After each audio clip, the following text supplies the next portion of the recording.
Буква Д. Храмот Свети Димитри е изграден во 1345 година од страна на македонскиот средновековен владетел крале Марко, кој е ктитор на манастирот кој го носи неговото име.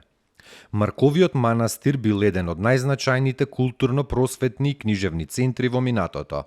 Книгите од манастирската библиотека се буквално разграбани, а истата судбина ја доживеали голем број на уметнички предмети кои се чувале во манастирската црква. Според досегашните сознанија, ракописи по потекло од Марковиот манастир има во Државниот историски музеј во Москва, Виенската национална библиотека, Хрватската академија за наука и уметност Загреб, Српската академија на науките и уметностите, Белградската библиотека и Државната библиотека во Софија. Во почетокот на 19 век овде престојувал македонскиот преродбеник, книгописец Кирил Пејчиновиќ, кој бил игумен во Марковиот манастир од 1802 до 1818 година и каде што го создал своето дело Огледало во 1816 година. Домот Ибни Пајко. Домот Ибни Пајко, по кој било наречено Пајко Мало, е првата стамбена зграда направена на левата страна на реката Вардар.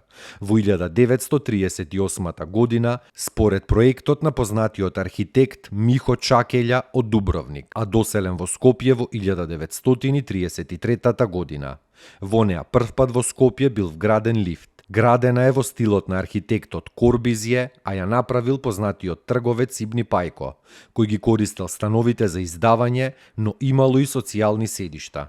Порано зградата била бојадисана во црвено и целосно се вклопувала во поранешниот плоштад Црвена вода. Околу Ибни Пајко живееле многу видни скопјани: лекари, адвокати, професори, аптекари, инженери, уметници и новинари.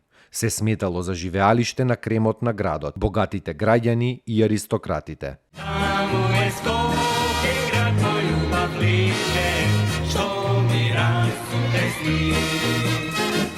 Вечно